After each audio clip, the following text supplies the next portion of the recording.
France Info.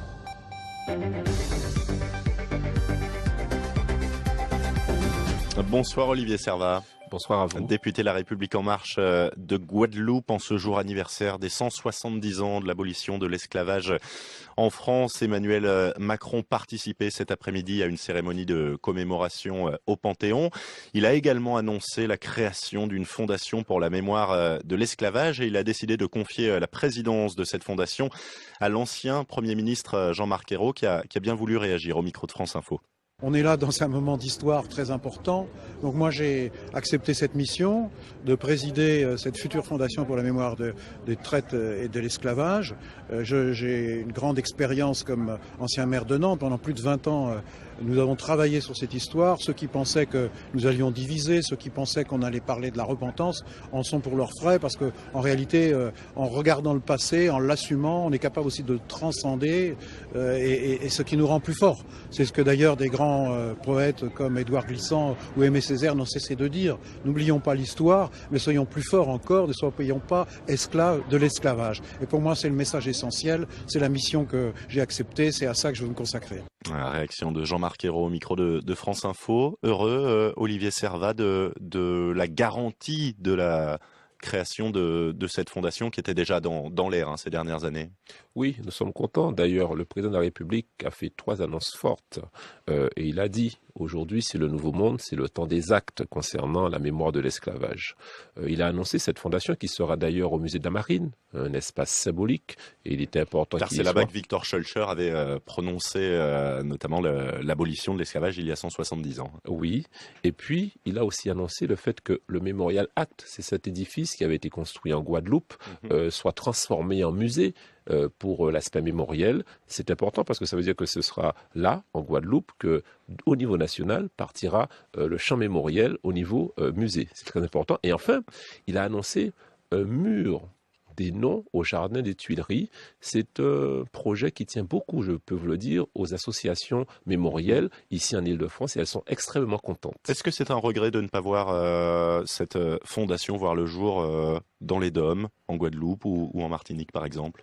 Non, puisque finalement, c'est en même temps que nous avons cette fondation qui aura son siège au musée de la Marine, et en même temps, nous avons un peu cette recentralisation au niveau de Mémorial Acte, un édifice extraordinaire en Guadeloupe, qui sera le musée dont partira le champ mémoriel. Derrière les symboles, vous en attendez quoi, vous, de cette fondation ?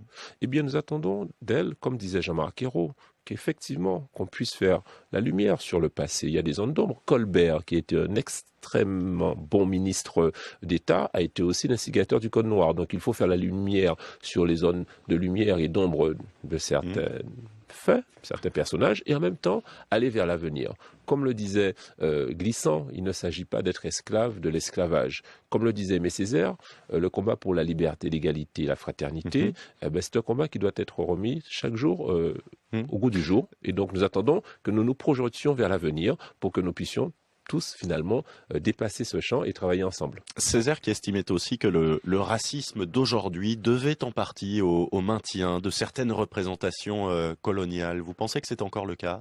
Oui, nécessairement. D'ailleurs, ce mur de la mémoire, et c'est ce mur des noms, il vise à faire quoi ? Il vise à retrouver les héros de nos aïeux. Parce que nos ancêtres n'étaient pas esclaves, ils étaient en Afrique, ils vivaient librement. C'est sur une période, 400 ans, que nos aïeux ont été mis en esclavage. Et parfois, il y a une certaine honte de nous, originaires afrodescendants et originaires de l'esclavage, de pouvoir assumer cela. Donc, le fait de pouvoir avoir un nom, un prénom d'esclave, un numéro d'esclave, et ensuite un nom de personne affranchie, ça redonne le héros au centre des choses et ça nous permet d'être plus à l'aise avec l'avenir. Une marche est organisée le 23 mai prochain à l'appel d'un collectif d'associations, de personnalités également. Dont le CM 98. En mémoire des victimes de l'esclavage colonial. Est-ce que vous estimez que c'est important parce que ça n'est pas encore suffisamment dans les consciences ? Oui, c'est très important. D'ailleurs, ce mur des noms du Jardin des Tuileries vient de cette demande, de cette marche et de ce collectif, notamment de Serge Romana et d'autres, qui, il y a 20 ans, ont marché et il y avait 40 000 personnes dans la rue. Donc oui, ça permet une marche silencieuse, œcuménique, où chacun pourra s'y retrouver et à la fin à la République pour qu'on puisse échanger sur cet aspect-là. Est-ce qu'il y a encore un héritage colonial dont la France n'arrive pas à se débarrasser, selon vous? Est-ce qu'aujourd'hui, autour de nous, on a encore des stigmates?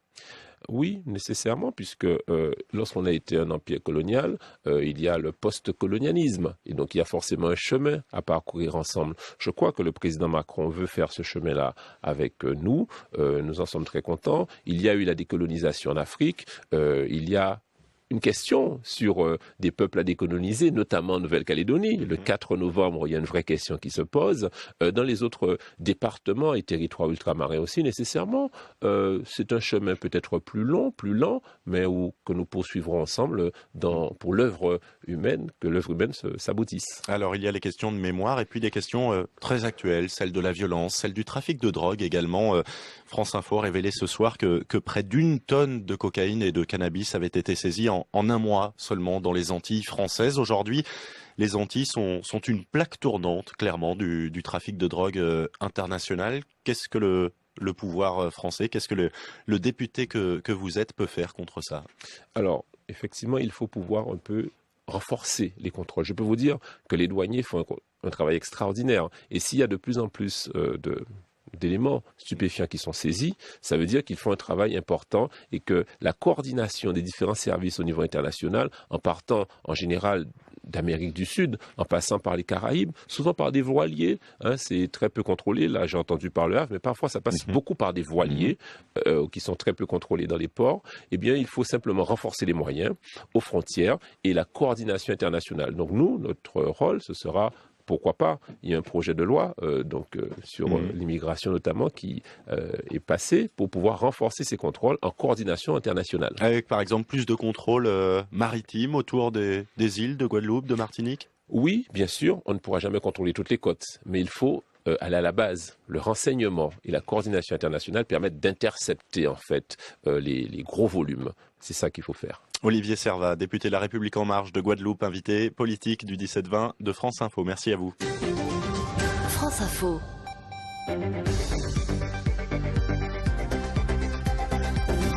Bonsoir Olivier Servat. Bonsoir à vous. Député de La République En Marche de Guadeloupe en ce jour anniversaire des 170 ans de l'abolition de l'esclavage en France. Emmanuel Macron participait cet après-midi à une cérémonie de commémoration au Panthéon.